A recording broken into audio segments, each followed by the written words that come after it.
What's up, guys? Welcome back to another episode of Spark to Fire. I'm your host, Landon Rhodes, and today I have the co-founders of Five Nines.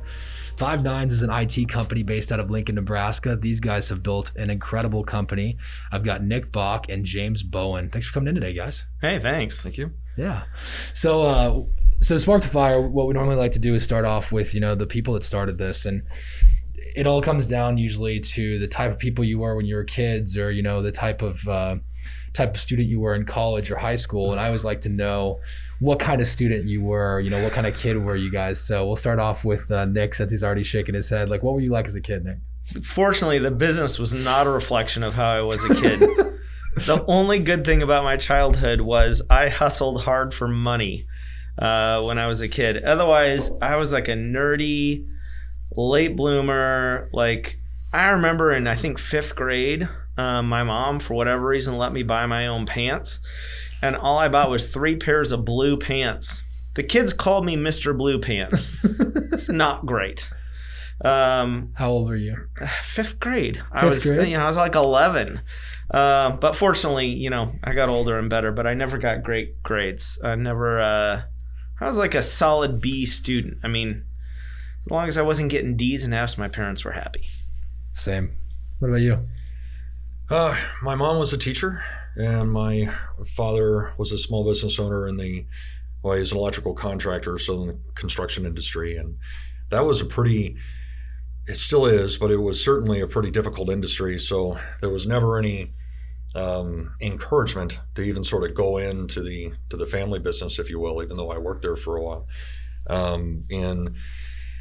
In school, up through high school, I was involved in extracurricular stuff regularly, which I attribute a lot to, like I did some singing and some groups like that. So, wouldn't have guessed that, would you? You got the voice for it. It's that deep radio He's got voice. The FM DJ voice. Yeah, can you do a quick DJ like radio voice for us? I don't listen to the regular stuff to mimic. But I did a stage play. I've always, and I try to recommend to people that are interested in entrepreneurial, anything entrepreneurial that are in high school or something, that I try to encourage them to think of the extracurricular activities as where a lot of your long-term experiences really get formed and set up. Like, for example, being on stage and eliminating stage fright, if you will, in those moments. It helps make it a lot easier to be somebody that speaks up in a boardroom or that speaks up in the office, or that it's amazing how much people just being too nervous to speak in front of a small audience interferes with their own personal development in their workplace. And it certainly interferes with the sort of putting yourself out there aggressively that's necessary for trying to achieve some success as an entrepreneur. So I think I would attribute the extracurricular stuff as what helped set me for that, even though I wasn't thinking of it that way at the time, just upon reflection. Yeah. And then I wasn't a very social kid, so I didn't get into a lot of trouble. I pretty much just spoke with all my professors all the time and the teachers, and I did good in school.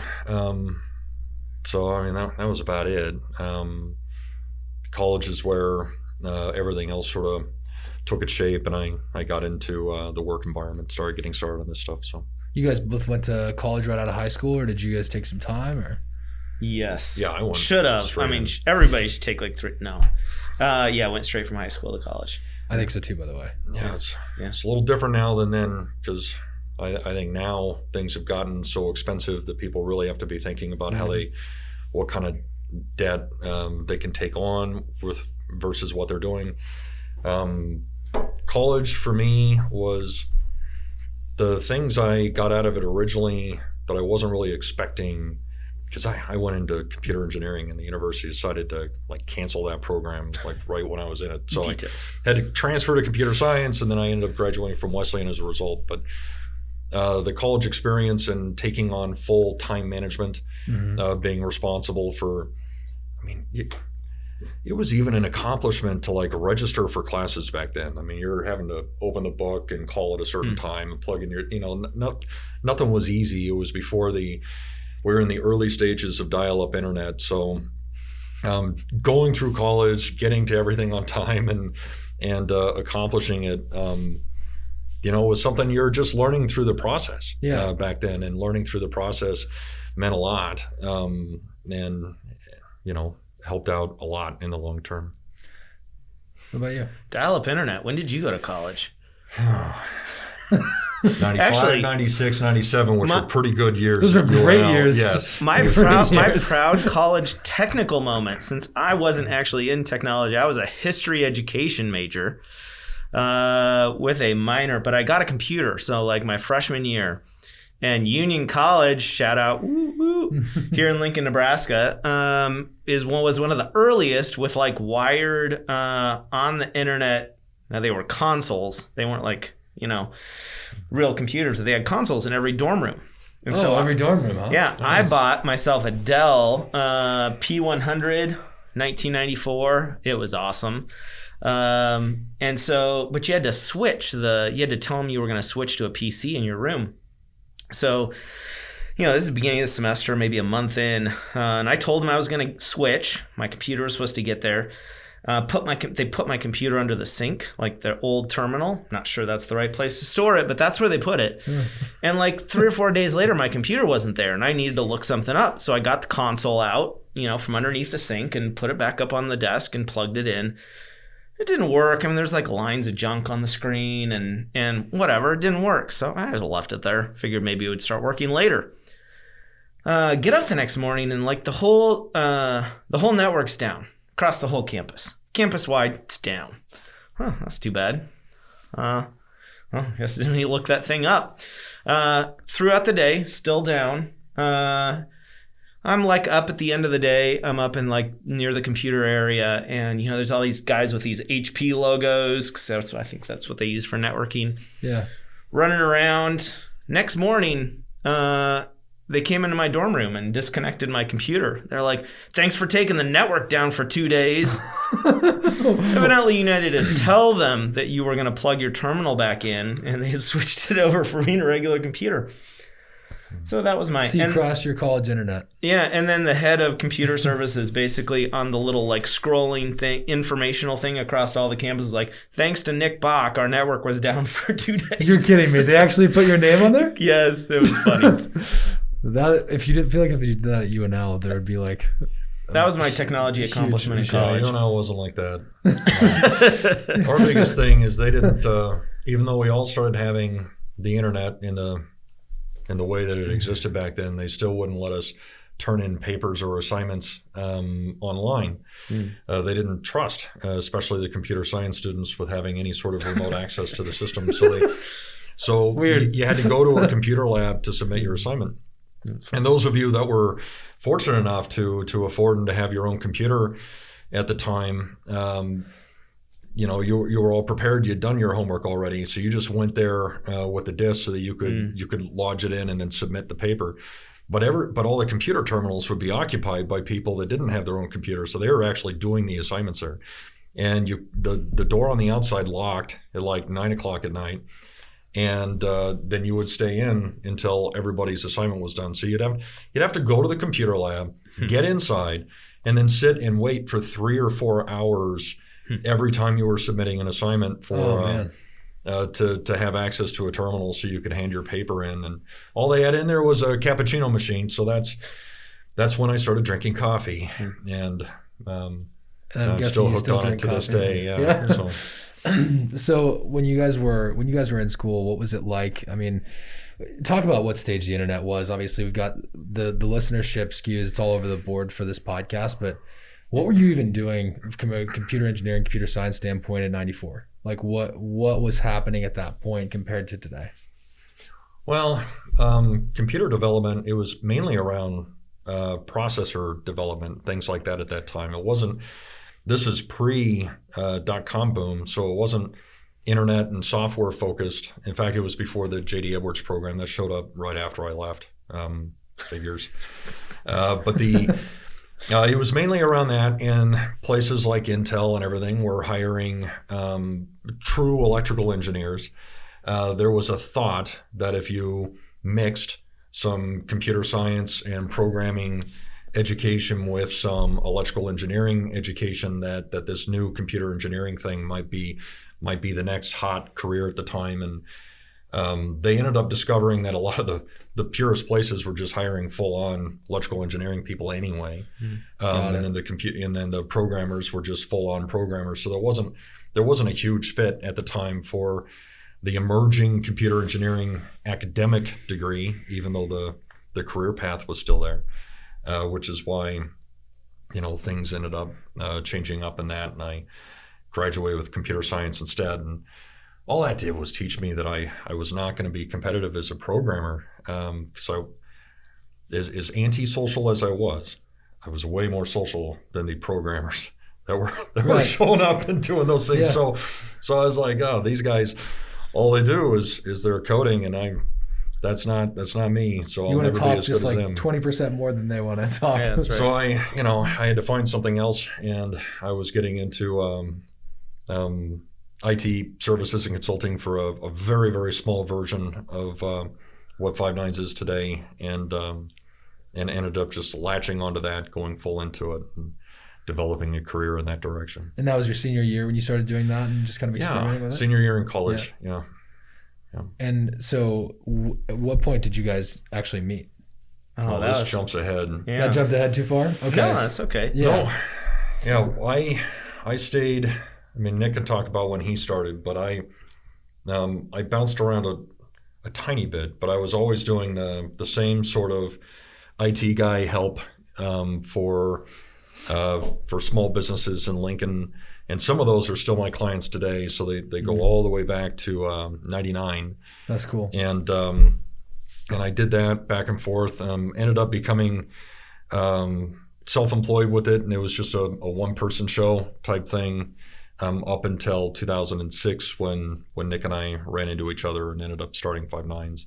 And then Nick got a sort of a different start in between there. A wander around in the desert start. Literally or figuratively? Figuratively. I was going to say, I never know with you. Sometimes you'd surprise me like that. No real deserts. No real deserts. Although teaching high school can feel like you're wandering around the desert. But my degree was in history education. I got a minor in technology, which basically amounted to CLEPing a class, taking like your regular computer applications, and feeding lots of pizza to the smart programmers in my one app dev class, where fortunately everything was project based, and my part of the project was pizza. Amazing. But I know we wrote a lot of good programs. Just don't ask me to know how it happened. Anyway, high school teacher for 3 years, just wasn't a great fit. Went into being an in-house IT guy for a couple of years. That also fun. I liked the technology, but in-house wasn't the right fit for me. What did you take from your teaching career, like moving forward, though? I'm curious, like what you picked up from that. I learned that I didn't like teaching. Yeah. Actually, probably the best thing that I would take from the background of being a teacher was that skill set ended up being really helpful in starting a technology company. Just the idea of converting information, being able to organize it and share it with other people in a way that they're going to absorb it and be able to put it into action, which is ultimately the job of a teacher, was really helpful when we really started scaling a business. That was a great background to have. I always say go to school, kids, because something will end up being useful. That's part of it. Yeah, are you in the same boat with that? As far as like recommending a higher education or? I recommend that people stay moving, stay in motion.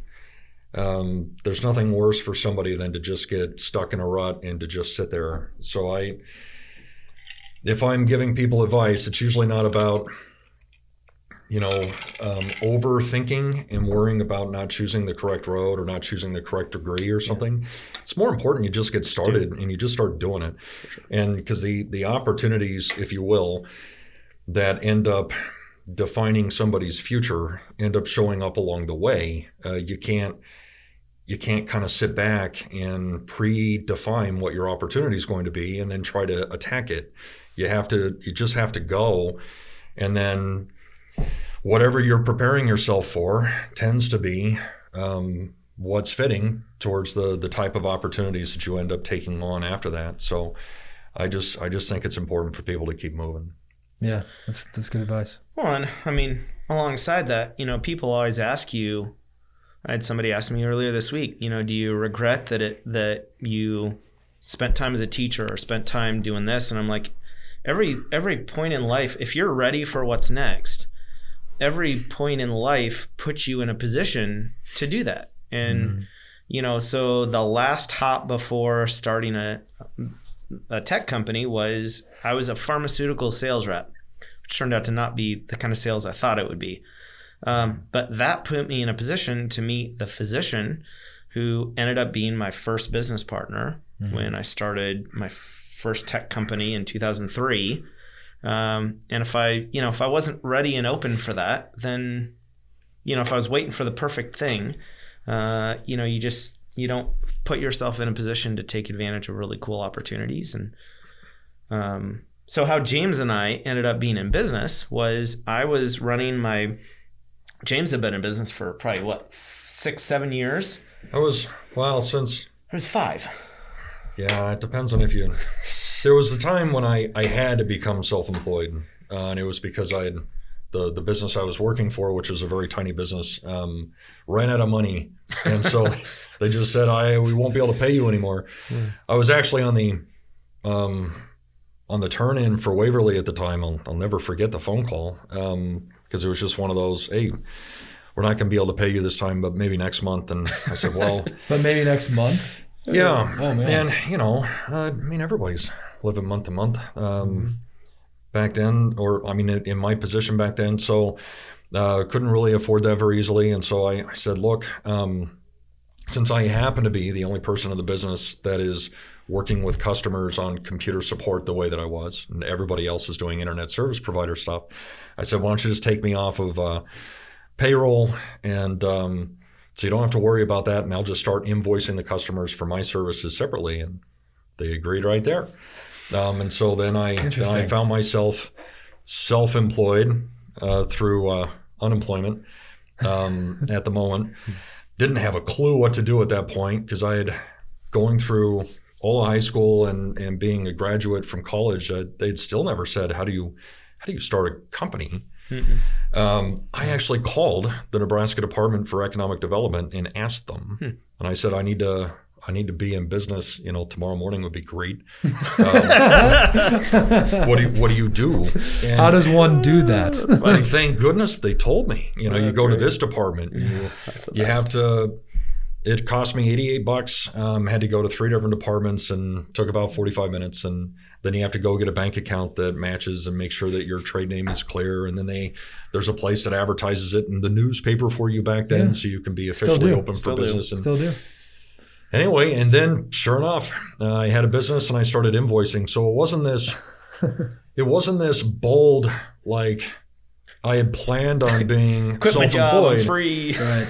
It was and I've always been pretty good at the opportunistic side of things. And as I've told people several times in the past, I was really fortunate from a home life front. My parents were together. I had a great household. So losing everything and moving back home didn't suck that bad as an idea. Like I could do that if I had to. So I was always a little bit more free to say, I'm going to give that a go. And that's the gift that my parents really gave me, was just to be able to stand on that and say, I'm gonna give this thing a shot. And so when that came up, I took advantage of the opportunity, and that's what got me started. But then I stayed as the one person show up until Nick and I did something together, and he had this actual business formed with office space and everything. I had a laptop, a cell phone, and a car. He had a company. But we were doing, I was doing probably about as much work as one person at a time could do at that point. So when we started running into each other competitively, and then eventually Nick started looking to see if I'd be interested in joining forces, the businesses were such that combined, they kind of made a real thing, something that had more opportunity and potential than what at the time we were doing independently. Is that all fair to say? The fun story. Can I tell the fun story? Tell the fun story, please. Fun story was James. So James was, I had to hire people because I really wasn't that smart when it came to tech stuff. So me and my 2 employees had about the same revenue as James did by himself. That's a true story. That's awesome. And I knew that we needed, even with the 3 of us, I knew that we needed somebody that was really smart. And so we actually had ran into each other several times. We had talked, maybe even somebody had said, hey, you guys should really get together. Actually, a good friend of ours, Dr. Mark Carlson, who was an oncologist and one of James's clients, would not even let me touch, a chance at his business, which was very disturbing. And Mark's like, you should really meet James. You should really meet James. And so finally, I called him and he was doing his own thing. And, but then we ended up competing on this client. And I thought I had the business locked down, and there, all of a sudden I see that James is giving him a quote too. And I'm like, damn it. We lost it. So I called James. I'm like, hey, we're competing on this business. Let's just get together and talk. And he's like, yeah, we'll do that sometime, which is James code for no. Never. Yeah. Fortunately, and I don't remember, I'm sure I lowballed the crap out of that deal. But I ended up winning. It was, and I remember it so distinctly. It was hot. It was like late July. It was hotter than hell. And I walked out after they told me that I'd won. And I called James, right standing outside their office. God. And I said, dude, they told me that they were picking me, but we really should get together and talk. And he said, yes. And so, that started it. And we went down and met at the mill in College View. We probably spent 2 or 3 hours that afternoon just talking about what it could be, what our dreams were, what each of our dreams were for growing a business. And man, it was really synced up. I think we even called a friend of Michelle Arndt, who is a friend of his, one of his clients, and we asked her for advice on how we could do this right. And she's giving us advice while we're sitting out in front of the mill. And it was so forming a partnership right then and there. Yeah. And so walk me through real quick though. Yeah. What was your business like? What sort of work were you doing versus what you were doing? Because you said they mended together really well. So walk me through the type of work that you were doing. It was the same fundamental type. Yeah. Our clients interacted with each other because they focus a lot in healthcare, and I happen to have a lot of healthcare clients at the time too. So my healthcare clients would have to communicate with their healthcare clients, and so we'd have to work with each other over the phone to get the VPN set up and everything. So it was very similar. So we both had. It's a little different than a pure startup of a entrepreneurial idea and you want to give something a go, because by the time we joined forces, I had sort of gone through my startup portion to try to get a business in motion, even though I couldn't grow the thing. I was just doing more work myself, and Nick had gone through that too. So we ended up, by the time we really seriously discussed growth of a business and what it could be like long term, and seeing that we aligned very well in how to go about accomplishing that and what mattered to us. We had some track record. We had experience, we had clients, we had a system for doing things. And we had a strategy. So how we ended up making it easy for both of us, because we were both, so our business was just IT support. That's what we did for small to medium-sized businesses. We both did a lot of healthcare work, so that's how we knew each other. And so as we were sitting there, our strategy was, look, we really think this is going to work. So we'll just start this new business called 5 Nines. But, maybe for the first few months, you'll still bill your clients, I'll still bill mine, and all the new ones will be 5 Nines clients. Yeah, we had... And that lasted for about probably a month, maybe at most. Yeah, And then all of a sudden, pretty quick. So we were keeping 3 sets of books. Oh God, yeah, no. But again, that was if it didn't work, we could each pull back. So it was easy for him to protect his family, easy for me to protect my family. Yeah. There were other complexities that went into it at the time, but we had that. So it was just, we'll brand ourselves as this new thing, and we'll everything that's brand new will go into that bucket and we'll work on together. And it grew fast enough and worked well enough that it didn't take us too long to decide to just collapse everything in and go forth with it. We probably did that for a month. Pretty fast. Yeah. And it was the same year. We got started in October 1st of 2006. And by the end of the year, we were one company. So. Nice. That's cool. So what year was this again? 2006. 2006. Okay. Yeah. So 2006, you guys you're going from having 2 companies to now having 3 companies, now having 1 company. Yeah. And what is it like in the office environment at Five Nines? And first of all, before we do that, I want to go into the meaning of Five Nines. I know what it means, but I'd like you guys to explain it in your own words. Where'd the idea come from? Well, I mean, Nick found it. I think found it is the right way to put it. We got lucky. We got lucky in the sense that all of the bad names were already taken. The domains were. Right. We sit at the sandwich shop. It was the actual Brown Baggers, right? Brown Baggers. Yeah, 70th and Van Dorn. Yep. 2-3 hours on a Friday afternoon, and like we're trying all these horrible names. Like what? Like give me some. Southwest Nebraska Technology Company, or just LLC Limited. If I blurt them out loud, it'll be some other company's name. Geography names. Geography names. Like, you know, Nebraska he didn't want to be Nebraska. Nebraska IT was my old name. He didn't want to be that. His was Bowen Consulting, so we weren't going to do that. Yeah. So like we're trying to come up with this name, and like 2-3 hours, all like every domain for all the bad names were gone. So like finally it's like the end of the day, and we like quit. We were like, we'll have to work on this later.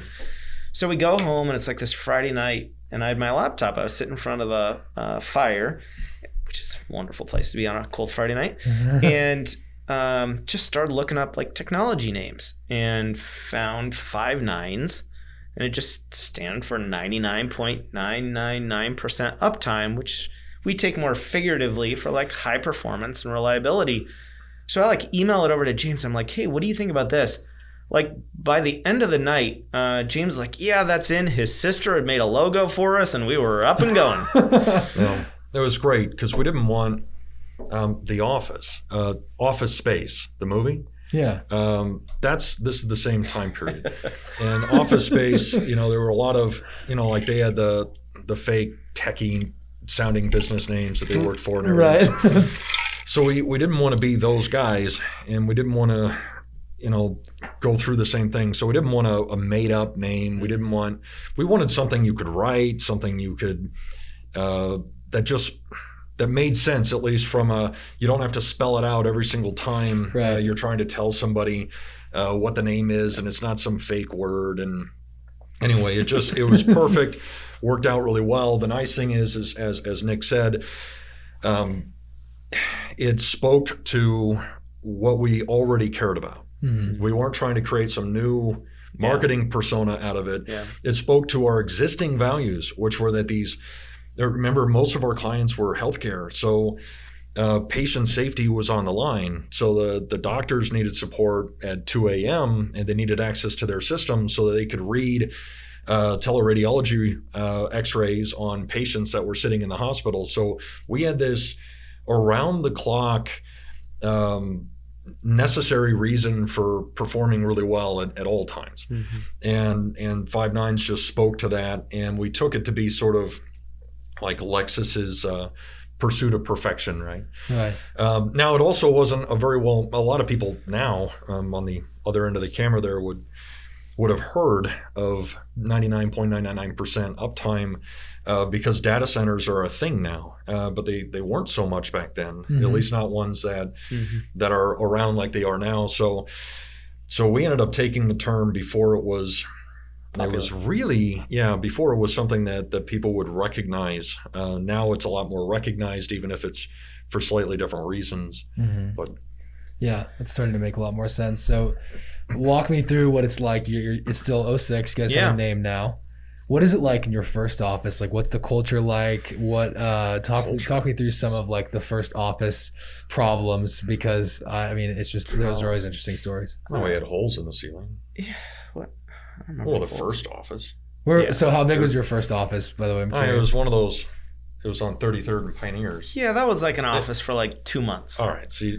I had one of those too. We'll skip to the second office. Skip to the office. Right. Although the first office, though, wait, like, hold on. just humor me. How many square foot are we talking? Like, 1,500 square feet by Goldworks at You think it was that much? Yes. The first one? Yeah. Really? It was long and narrow with like those are all like 1,500 square foot offices. We still fit a fish tank in there. Yeah. fish tank. That was all. How big of a fish tank? 55 gallon. Oh, geez. Yeah, we had 2 fish tanks at one point. So you were big fish We people. went through a phase. It was, We went through a phase. It was fun, though. There's some of the things that when you find yourself owning and operating a business, and you actually have space, and you have, it's sort of a weird mental thing to go through. It's almost like if you move into a new house and it's got a couple of more rooms than your previous place did, you got to fill them up with something. That's right. You got to decorate. You got to do things to it. Hey, Steve and I had a fish tank for a long time. It's like, how do we make the office Steve's work? fault. How do we? That was my first employee liked fish tanks, so that was. But actually, my favorite memory from that office is our first employee. So we hired an engineer, but our fourth employee, our first like administrative employee, we hired somebody to like do QuickBooks and do the billing and office stuff. Her name was Jenny, and I feel like not long after we hired her, her child ended up being in our office a reasonable number of times, like rolling around on the floor. But one time James and I are together. I don't remember what we were doing. We walk into the office, and of course we're IT guys. So the first question you ask somebody when they call for IT support is, "Have you restarted yet?" Right. Yeah. That's the general staple question. Power cycle the machines. Yeah. So we walk into the office, and James and I, and we hear Jenny on the phone with somebody. And all of a sudden we both stop because we hear Jenny say, "Have you restarted yet?" In this really serious voice. Jenny was taking an IT support call. She didn't know anything about supporting IT, but she's like, so afterwards we're like, "What are you doing?" She's like, "Well, I hear you guys tell people all that all the time, so why can't I? Don't call back if it's still broken." Did she just hang up after that? She's just like, yeah, all she right, said, that's "Call it." back if it still doesn't work." Things weren't. Oh man, it was There's the a best. couple of things that Nick and I really benefited from, and one is that the market was really new and immature back then. Yeah. So we could be just sort of trying to figure things out casually. I mean, we didn't even have errors and emissions insurance yet. We didn't have attorneys and contracts and things. This was call us when you need us, and we'll just send you an a bill at invoice. the end of the month. It was even less mature than like current landscaping services would be, where you'll probably have somebody that's contracted for the summer or something. I mean, this was an immature marketplace with a very young, casual company working with cancer centers. And, great companies. And good established businesses, but since they weren't completely driven off of IT yet, and they were just beginning to adopt it, a lot of your audience is going to have to imagine a time when the internet did not drive everything. And so they were in the middle of adopting this stuff. So we were afforded the ability we were good at what we did, but we were also very casual with it. Today, it's not that way anymore. And we would not be able to have started over today in the same way that we did then, because the marketplace is different. There's more demands. It's more professional. There's more of everything that goes into it. So that's an important point about the time and place that we were. And then the other thing I don't want to gloss over is when Nick mentioned Jenny, so she was in any business that's getting going, especially one that you don't have other people's money at the beginning. So you're not doing your classic startup that's a business plan first and then you're funding the business plan. Most businesses like ours start with no business plan. You're just doing what you know how to do, and you're trying to make your way as you go.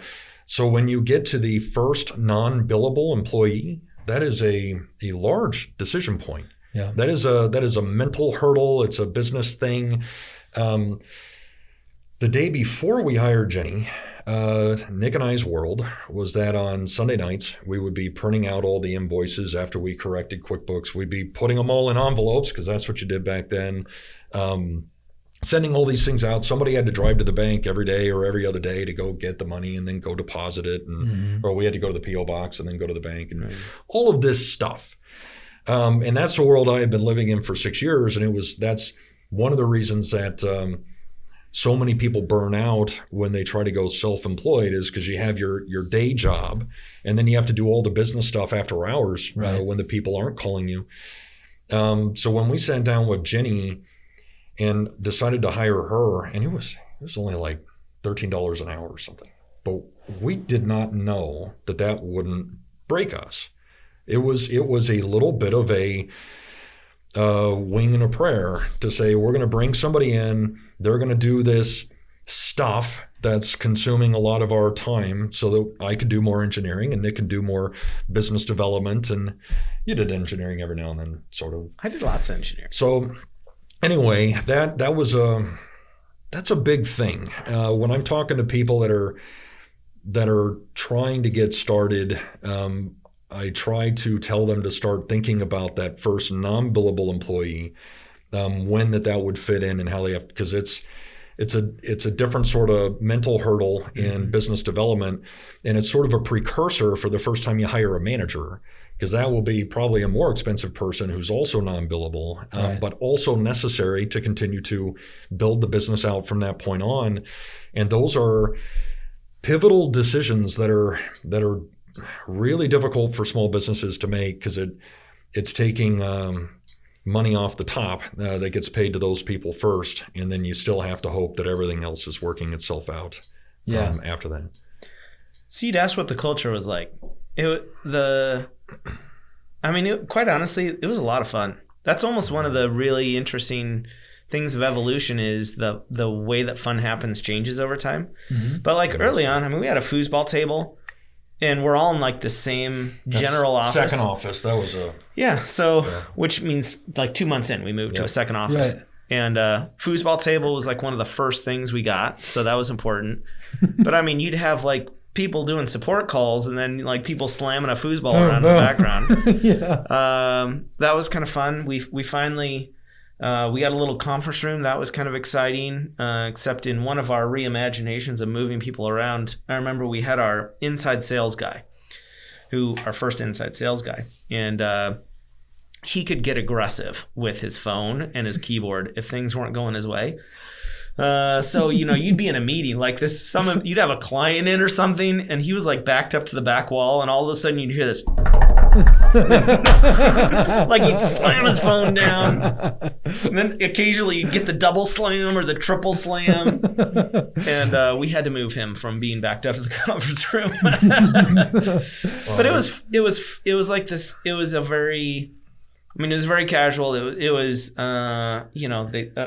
just a group of people like having a lot of fun. I saw one of my favorite early means like the first 4 or 5 years memories, where we had these big Dell server boxes, and this was at our third office, where Ben Pankinen, who now runs Social Assurance, was our first sales guy.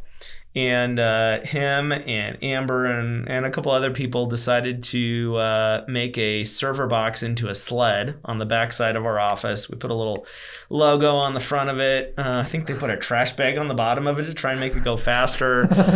We called it the 5 9s Flyer. I was working that day. I wasn't. So I missed it. I wasn't. I was having fun. It was a great group of people, and it was definitely a work hard, play hard environment. Probably a lot more work hard than play hard, but we had a lot of fun. It was a fun group. I'll keep the story super short, but it's just kind of funny. We had hired a high level networking person in our second office, but the first real office, and we had a ping pong table in there. I brought one in, and we enjoyed playing ping pong, and Nick and I and the other people that were in there, and we thought, we thought we were getting pretty good. So it started mattering, who could win at ping pong and stuff in the spare time. On the first day that our new senior networking engineer shows up, we're joshing him a little bit, saying, all right, it's lunchtime. You're going to have to go. We're going to have to play some ping pong. He's like, okay.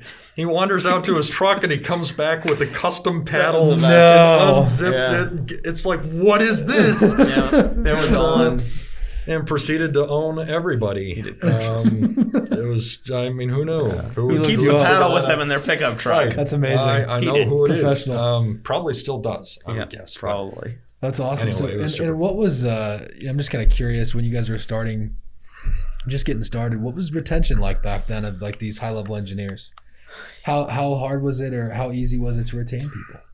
Well, we had, it was a little different again, because your startup business attracts sort of certain personalities to it. Entrepreneurs. Some.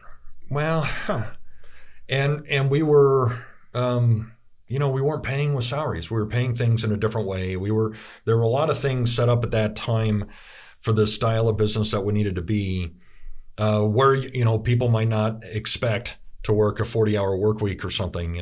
This was, the work part of it was working really hard. One of the cultural things that we have was great teamwork. Everybody was on the same team. We all played different roles. We weren't big enough that there was any weird sort of process or procedure or red tape or something that might interfere with something else. You wouldn't have one team in one office that might have a communications mishap with the team in another office or something. We were just all together in one team.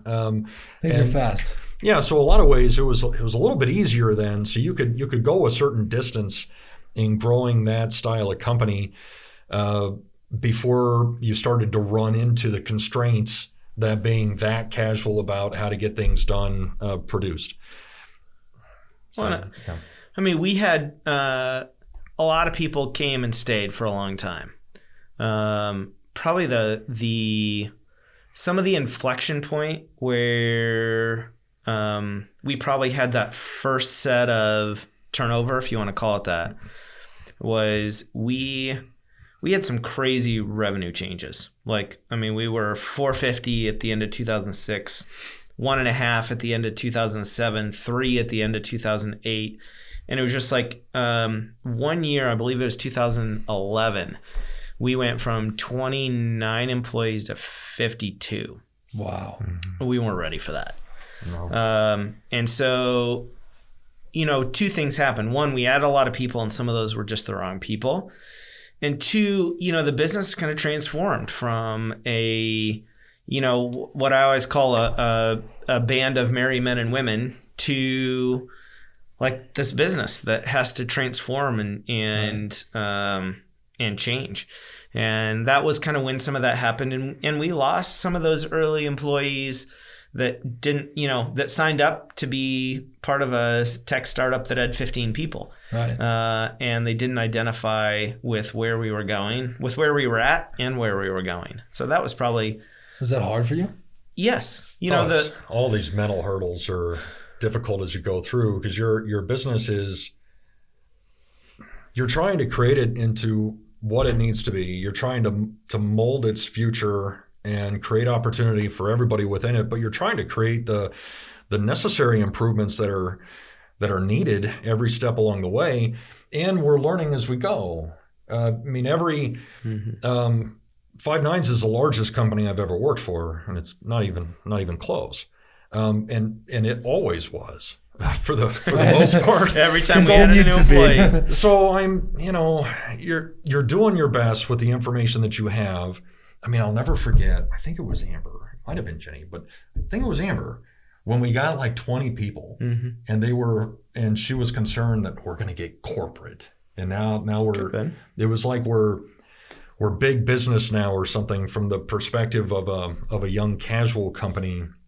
And when you try to introduce HR at some point, which is a very necessary, believe it or not, me saying it's great. That is very shocking to hear you say that. Shocked. Is that not what it's growth and development on my part. You have to.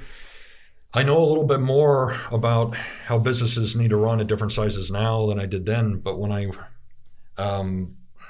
lot of the components of a business that's necessary for, let's say, a 75-person company to exist and be able to grow and develop in the future. So at that level, you need management that is doing day-to-day type management. You probably need an executive team with some, dedicated financial expertise, and you need an HR expert in there. You need a lot of things that you didn't have before, and they bring with it policy and sometimes even regulatory type policy. I mean, sometimes it's what you want to do.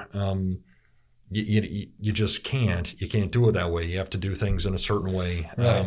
Follow the process. And that's a hard thing for a business to go through. It's a hard thing for people that have been at the company for a long time to go through all of those stages. It's hard for the owners to go through it. Did you want that though? Did you want to be this big?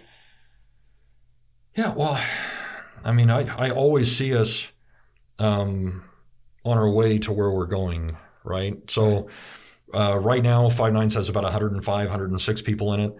I see us as a 130-person company next year.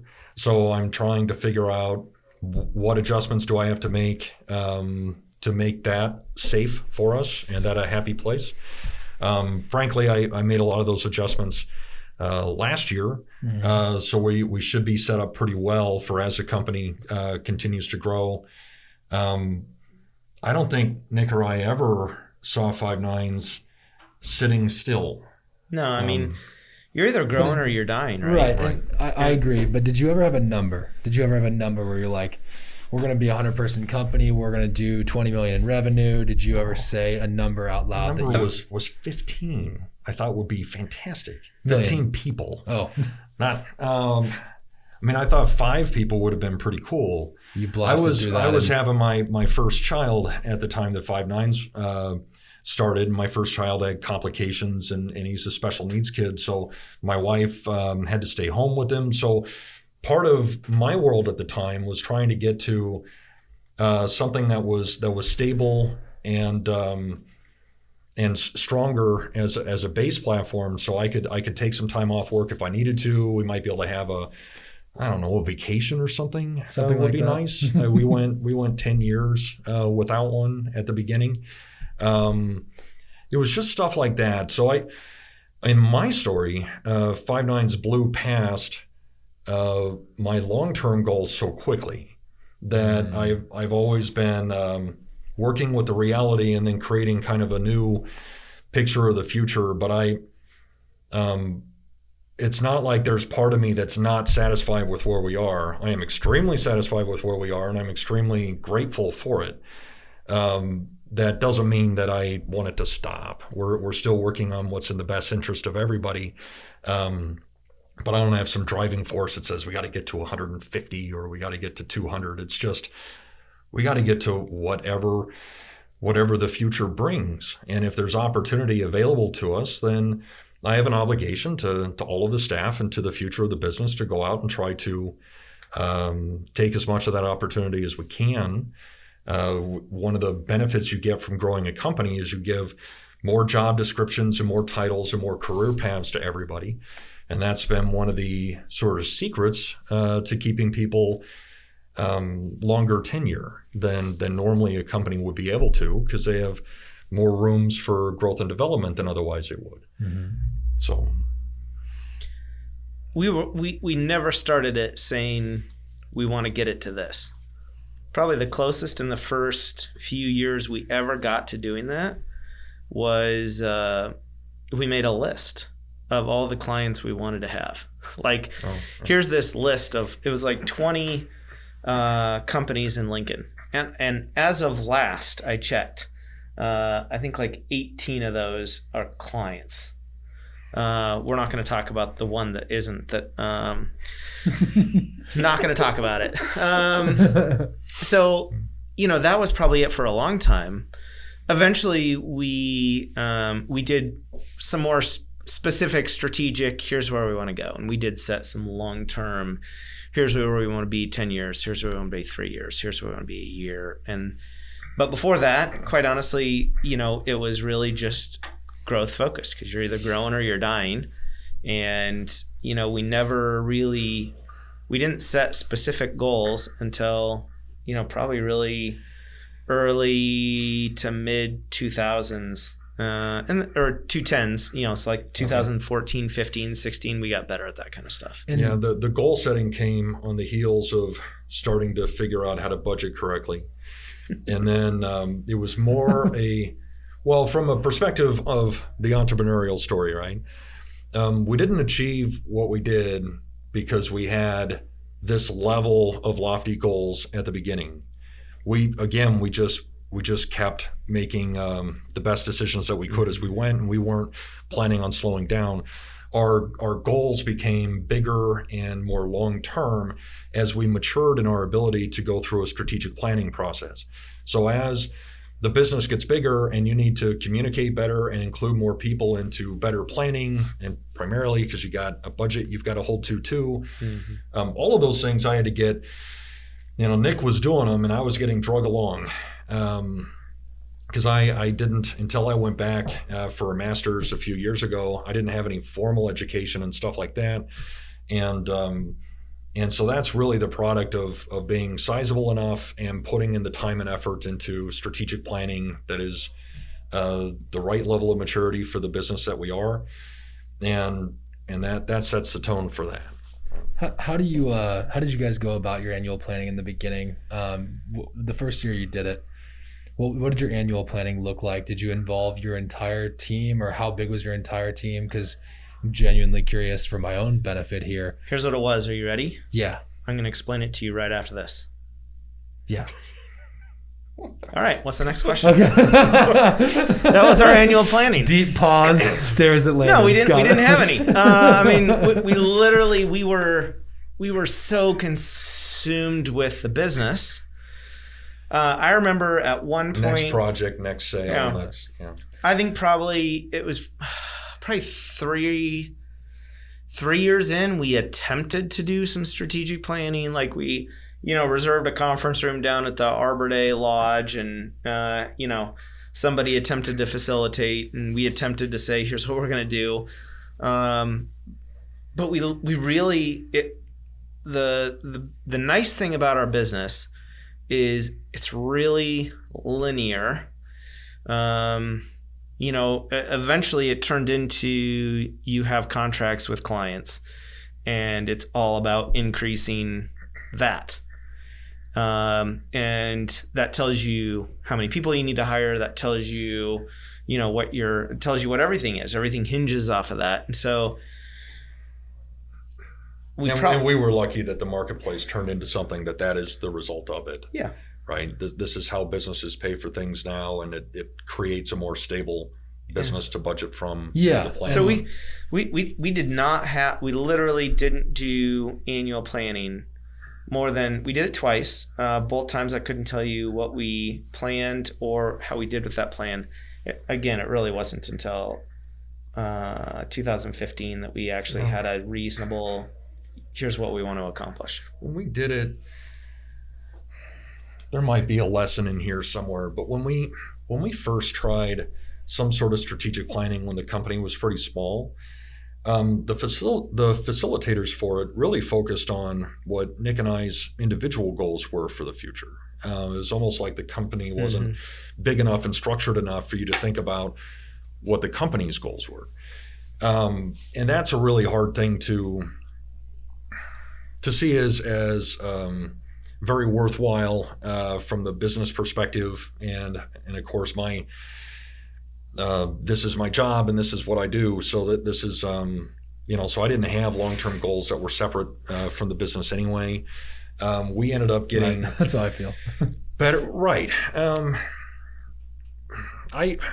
our marketplace, there's a lot of businesses that are set up to be sold at the beginning.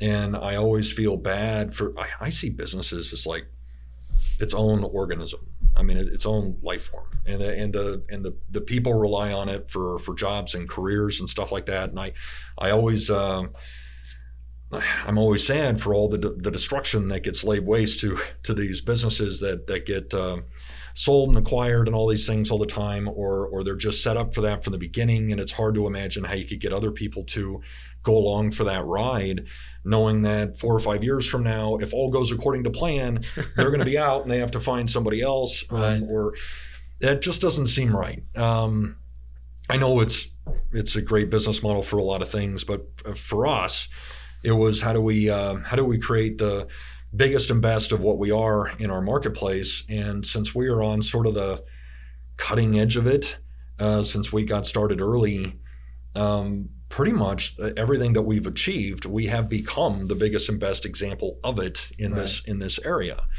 One of the things that really helped us from a planning and strategic planning perspective is when we started getting involved in peer groups. And Nick, again, brought all of that sort of smart decisions to the table because he discovered the need for it. I don't remember exactly how you got us into HTG the first time, but we got into a smaller set of peer groups for smaller size companies at the time that we were that size that fit. Gave us other people to talk to in different markets that weren't competitive, but we got it gave us a place and a team to talk to where you're actually focusing on business stuff. And that was it spurred a lot of development at the company as a result of that. And then we eventually graduated up to a larger, smaller in membership, but a larger individual companies peer group that we're with still today, where those companies all have marketing departments and engineering teams, and they have the same kind of groupings that we have in the company. So you can really have good strategic planning sessions that also involve best practices in the industry. And again, since our industry is really young, there's not a lot of established best practices out there. So being a part of a group like that is one method of sort of being aware of some or coming up with some best practices, or at least things that you think are, and then helping you plan around that. Yeah, I'm about to make a trip in early January to go meet a guy who has I believe it's like a $13 million video company in Atlanta. And I'm excited to just sit down with him and interview him. He'll be on Spark to Fire as well. That's awesome. And that's what I want to do, man. I want to figure out how to find people that have done it, because there's not a lot of good examples necessarily around here of that. There's a couple examples, but they're literally direct competitors. And it's like you guys going into...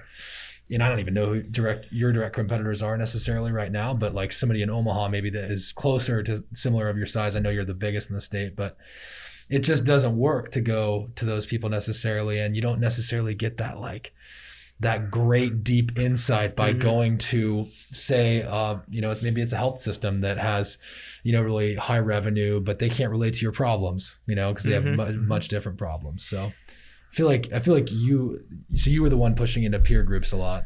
Yeah, and it was early. I mean, I remember we had 7 employees, and sad how small we were when we started these. Yeah, it was 2007.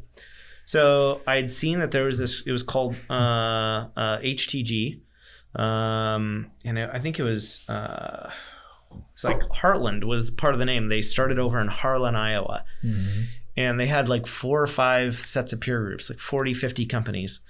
And I called Arlen, who was the guy that ran them, and I said, man, we need this. We have 7 employees.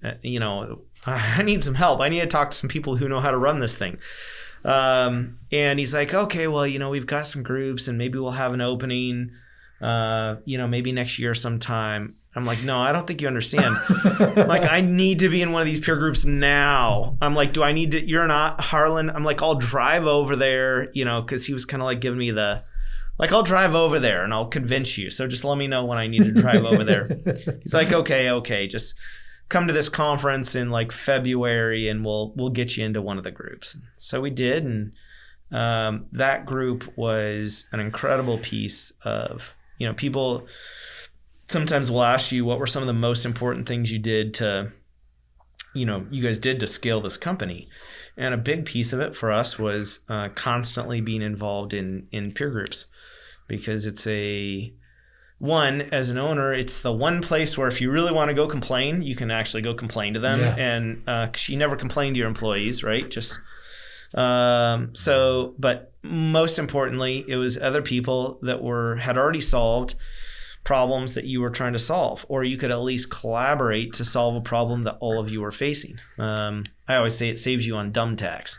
Yeah. Like if I can avoid dumb tax, then that's great. And so we started in that group with 7, and we ultimately, I think, left when we had about 55 employees. Oh, wow. And moved into that next set of peer groups. But it was an awesome piece of, and you create lifelong friends as well in those peer groups. I'm still connected with, and it's a lot of fun. Yeah, you'll hear in that. I mean, 2 of Nick's gifts are persistence and perseverance. So he would always go the extra mile and not really take no for an answer if we know that something is going to be really useful to us and really beneficial to us. And that those smaller peer groups sort of started out almost like owner self-help.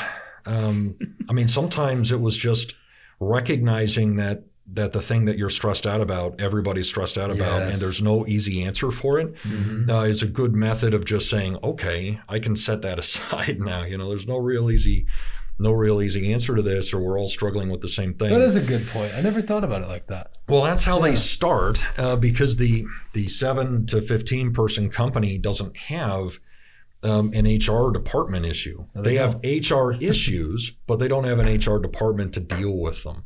They don't have a management team that is functioning like they do in larger businesses, so that those businesses wouldn't be able to learn very much from us. We wouldn't be able to learn very much from them at this point. But at the time, it was a safe space for business owners that usually sort of run out of people they can be really open with, right? I mean, you always try to be honest, but you're not necessarily always very open.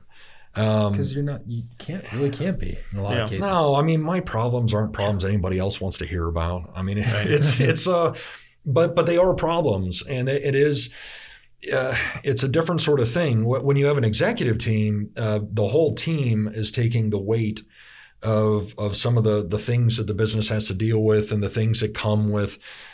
Well, let's take 2020, for example. I mean, you've got one dumpster fire after another. You've got a whole bunch of unknowns going on in the marketplace. You've got legislation that's getting written that you have to get up and read in the middle of the night and see what that's going to be. You've got tax accountants and lawyers and clients and everything that are dealing with it in different ways.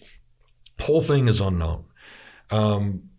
I can feel for what the really small businesses that have one person that's carrying the weight of all that stuff have to go through in a year like this. And in this year, my team is a fantastic team, high quality. They come with a lot of experience. So, they really got to carry the weight of all this stuff, which helped us to sort of sail through it. And then the peer groups at our level, you get to see what's going on in the rest of the country. That's going to be nice. And we're doubly benefited by the fact that we're in the middle of the country. So when you have a trend and you're trying to see, do we have to budget for this trend? Like take bring your own device to work, right? That was something that people talked about years and years and years ago. Turned out to not be a huge thing. Over the course of time, because it fought against security best practices. Now you got 2020, everybody's kind of using their own device anyway because everybody's working from home. So now you have to deal with the security aspect of it. But through our peer groups, we get to kind of see how's the East Coast dealing with this and what's going on in the West Coast for this. And typically they're going to sort of lead the way on some changes that might be coming down the pike before the Midwest hits them. So we sort of get a heads up, if you will. But there's been a lot of innovation that we've been leading in those groups too, just because of the way that things have played out for us around here.